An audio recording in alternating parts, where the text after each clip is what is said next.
2007, things were getting a little iffy. And then 2010, all of a sudden the thing is up to a Norwood 1. I don't know, like Norwood 0.5, like the density, the hairline, it's like slicked back so you would see what's going on. And damn, dude, if it doesn't look recovered, it looks awesome.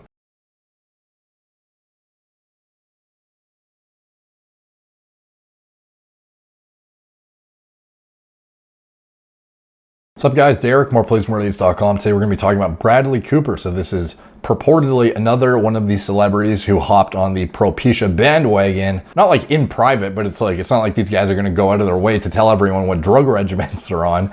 But somehow the Daily Mail got a hold of this information and made an article about it. This is a while ago, actually, but the reason I'm making the video is because the guy's hairline, of recent even, is perfect. It has literally reversed from the last 15 years to perfection. Like, it was better than when he was like in his fucking teens, essentially, at this point. And it's another example of like proactive pharmacology intervention to perhaps avoid getting to a point where you need aggressive therapy. So I thought it was worth bringing to light because it's another big celebrity name who is on using the Propecia potentially. So anyways, I haven't even read this article yet. I just knew that it would be a good video topic. So here I am. Of course, we're on the Daily Mail, which loves to smash me in the face, in the nutsack with advertisements. So I have disabled my ad blocker and I am about to embark on going into the Daily Mail. So here we go. Hollywood actor Bradley Cooper is taking Propecia as preventative baldness therapy website claims. I can already see this fucking white box getting ready to hit me with something. Jesus Christ. The lag. I can't even scroll down because there's so much lag as Dust X blows up in my face. Get out of here, PJ Braun, you motherfucker. Screen star Bradley Cooper is alleged to take anti-baldness drug Propecia, sources claim. According to... Sorry, these fucking ads are distracting. I'm just seeing them flying all over the place. According to popular U.S. How to fix bunions, bro. Like, fuck off. Get out of here. Wow, it's like a fake close button. Anyways, according to popular US website Radar, Cooper is so anxious about his receding hairline that he has resorted to the oral hair care medicine. The 39-year-old star of American Hustle, who is currently dating Suki Waterhouse, I don't think they're dating anymore, is said to be keen to retain his leading man status and especially looks. So here he is rocking a Norwood 0, essentially. Like, look at this shit. The guy's hairline's about to eat his own head. Hair raising. Allegations claim that Bradley is taking Propecia to prevent hair loss. Bradley's sporting thick-looking hair when he was recently in London, looking like a fucking Euro gentleman and a half with this lapel coat he's got on here. Quite the nice ensemble. Like, actually. Currently, the popular performer sports a stylish messy cut, which he parts to one side. The source also told people that Cooper has a lot of bald guys in his family, so he's been on Propecia for a couple of years, and to his delight, it seems to be working. They added, Bradley's determined not to go bald and lose his leading man looks. Isn't that fucked up? How, like, you lose your hair, you like, even though your face is the same and your body could be just as good, if not better, you like lose your looks. Unless you're Statham or The Rock or Bruce Willis, because those guys are all fucking sick and just shave it, bro. Or Tyson Fury. But anyways, representatives for the handsome actor, whose other film credits include The Hangover and The Place Beyond the Pines, has been contacted by Mail Online, but are yet to respond. Propecia is a brand name of finasteride which reverses male pattern baldness by blocking testosterone from damaging hair follicles. Whew. Don't know if I can trust this website anymore. Medical inaccuracies, buddy. Does not block testosterone at all. In fact, it raises scalp testosterone levels quite significantly. Originally, it was prescribed for men with enlarged prostates, but the side effect was soon considered a breakthrough tool to tackle hair loss. So it is not originally prescribed for men. It is, well, I guess, yeah, but it's still prescribed for men with benign prostatic hyperplasia in the ProScar format of 5 milligrams. The 1 milligram tablet is what is prescribed for hair loss, even though the difference between the 5 milligram and 1 milligram dose is not actually that substantial, interestingly enough. Although many celebrities, including Jason Donovan, Wayne Rooney, and James Nesbitt, have had successful hair transplants, few have been open about taking finasteride. Spencer Stevenson, an expert on hair loss who hosts specialist talk show The Bald Truth, recommends Propecia prior to a hair transplant. Despite the fact that it can have dramatic side effects, including so-called man boobs, also known as gynecomastia, and alleged permanent erectile dysfunction, which is not necessarily true. Nothing is really permanent. There is ways to intervene neurology-wise, androgen-wise, whatever it is wise. There's a reason why shit went awry, and there is ways to intervene and fix it if you know what you're looking for. Before you even consider a hair transplant, look into going on Propecia or applying minoxidil, a topical hair loss treatment, for at least 6 months first to strengthen existing hair and prevent further hair loss, he says. So, yeah, like my step one would be either 5-alpha reductase inhibition. This is like after using something like basic, like a ketoconazole shampoo, which is just like a topical shampoo with a mild anti-androgen, antifungal in it. But yeah, like the first like pharmaceutical intervention, in my opinion, should either be 5-alpha reductase inhibition or anti-androgen. So if you want to wait for the clinically approved one, CBO301, you can do that. Or obviously, you know, I use a research chemical myself called RU58841. But the two most effective things are either going to be topical AR, like blockade, or inhibiting 5-AR, and inhibiting a significant amount of DHT.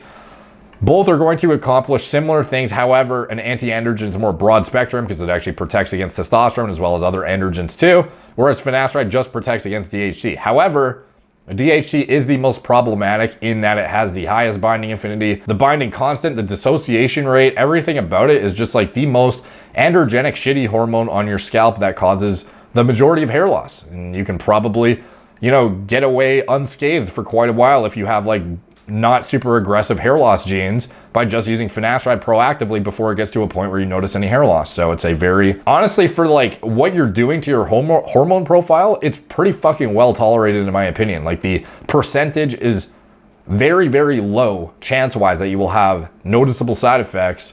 And for what you're getting out of it and the mental anguish that comes from hair loss, like to be honest, most people, like that trade-off or risk is like often worth it for many people. But anyways, is that the whole article?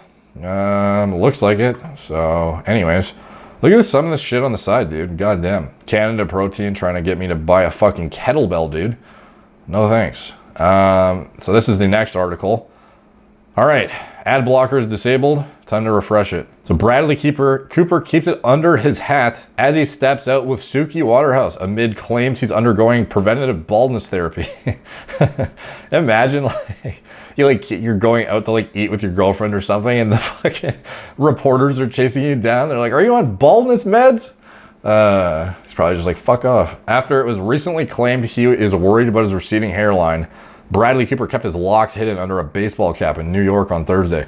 Radar Online reported the 39-year-old is, this is the same fucking shit. But now they're fucking photographing him with his hat on, because that means something, right? Let's see. Kept his hair hidden. That's definitely what he's doing. Propecia is a brand name of finasteride, which reverses... Dude, this is the same fucking shit over again. Okay, so anyways, they basically... are there more pictures of his hair here? Or of him in his fucking hat, and they're trying to claim some shit? All right, so pretty much the same article. Okay, so the next article we're going to is a 2020 article, which supposedly is by a like plastic surgery place in Utah, sponsored by Utah Facial Plastics. And basically they're talking about individuals who've had hair restoration procedures, or they speculate to have. And Bradley Cooper is one of them. And then they have this image that is not even of Bradley Cooper, but they claim he's in there.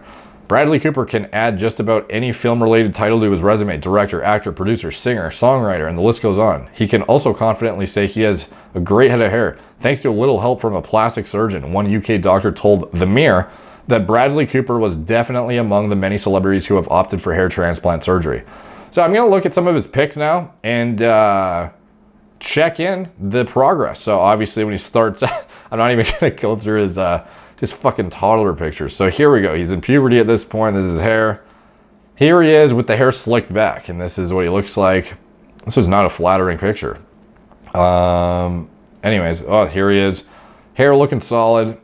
Moving forward to him here, hair's still looking pretty solid, but it looks like it might be receding a bit at this point. Moving into, let's see, what year is this? Does not say apparently, but the hair's getting a little wispy looking. 2001 with, I don't remember this actress's name, but I've seen her in a bunch of shit. 2003, the hair is starting to get a bit thin at the front, perhaps. Taking a little bit of a hit. Now moving on to 2007. This is the most notable of all of the images where he clearly has some blatant recession going on. So whatever he did up to this point clearly wasn't working, or he was doing nothing at this point. So this is probably when he started to realize, I got to do some shit if I want to be a leading man, like keep my hair, which obviously you don't necessarily need to do, as Statham and The Rock and Bruce Willis have pointed out many times and have proven is not the case. But anyways, he felt like it was necessary. So after 2007, something went on because he starts to transform in the opposite direction. Like here, he's at a point where he would not have many more years in the tank. Like this is getting into, you know, he looks like here is, what's the guy from The Talented Mr. Ripley or whatever? He's like a heartthrob guy, and he had like very, very aggressive male pattern baldness. Fuck, I forget his name, but you guys know who I'm talking about probably. The guy from, motherfucker, what's his name? Talented Mr. Ripley. It's, this guy right here, right there. I forget what his name is though, but you know who I'm talking about. You can see his hairline in this, and this is like this is a 1999 movie when he was pretty fucking young. And this guy's like considered like a heartthrob in Hollywood. So that guy had really aggressive loss. He looked similar there in that movie, I think, to Bradley Cooper in 2007 in that image I had just paused on there. Yeah, this one. They look so similar, or at least I think so. Anyway, so 2007, things were getting a little iffy. And then 2010, all of a sudden the thing is up to a Norwood 1. I don't know, like Norwood 0.5, like the density, the hairline, it's like slicked back so you would see what's going on. And damn, dude, if it doesn't look fucking recovered, it looks awesome.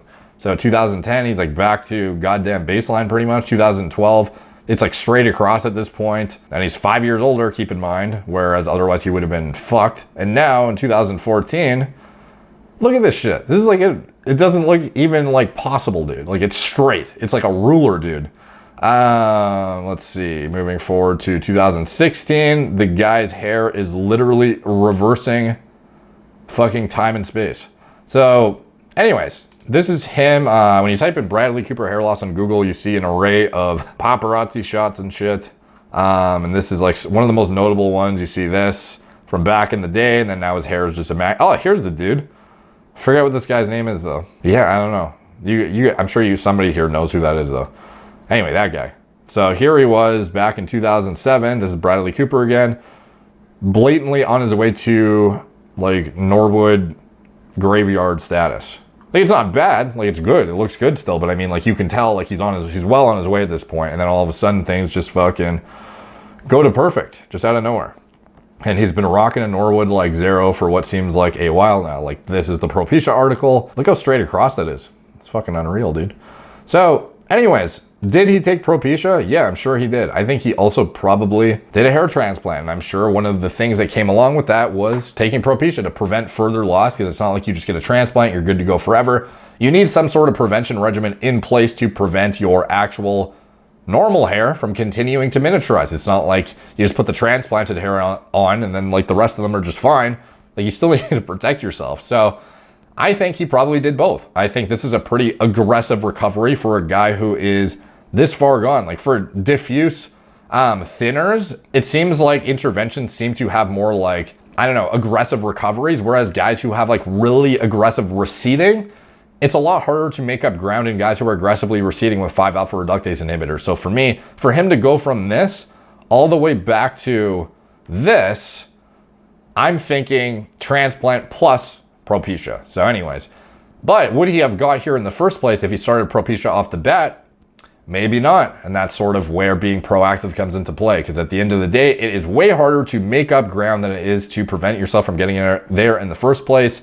And like, damn, this is like how many years apart, dude? Like 10 years or some shit? Insane. So anyways, at the end of the day, being proactive is the way to go. But again, this all comes down to your individual Tolerance for risk, like how much do you want to risk, taking a medication that may induce erectile quality decrease, erectile dysfunction, brain fog potentially, inhibit certain neurological processes that are driven through DHT. Like, it's not like it's a total trash hormone, like the 5-alpha reduction of neurosteroids in the brain to provide like anxiety relief. Some people get like actual like severe anxiety from 5-alpha reductase blockade. So this isn't something to take lightly. However, it is something to explore thoroughly in case you are an individual who wants to be proactive. Just understand the risk ahead of time and think about it seriously. Don't wait until it gets so bad that you have to play catch up, because at that point you're going to be looking at more aggressive treatment options. So anyways, thank you guys for watching. If you want to see more of my deep dives into hair loss pharmacology, you can check out my playlist, Hair Loss Prevention, on YouTube, or you can check out my blog, moreplates.com. It's broken down into categories there. And if you want to support the channel, you can check out anything I'm associated with in the video description below. My TRT clinic, including where you can get pharma-grade hair loss medications, as well as the best ketoconazole shampoo and fast-drying minoxidil that I would recommend personally. If you want the cost-effective one, though, just go to Amazon and get Nizoral and the Kirkland minoxidil, even though it's super greasy, but it's the cheap one that does the exact same thing. It's just not as, doesn't make your hair look as good, unfortunately, but that's just the name of the game when you buy cheaper stuff, I guess. I don't know why they don't just update their vehicle, but whatever. And yeah, anything else I'm associated with, it's all in the video description below. And yeah, if you want to get, more education about the more intricacies of hair loss pharmacology and endocrinology, then check out the rest of my channel. So anyways, thank you guys for watching. Talk to you soon.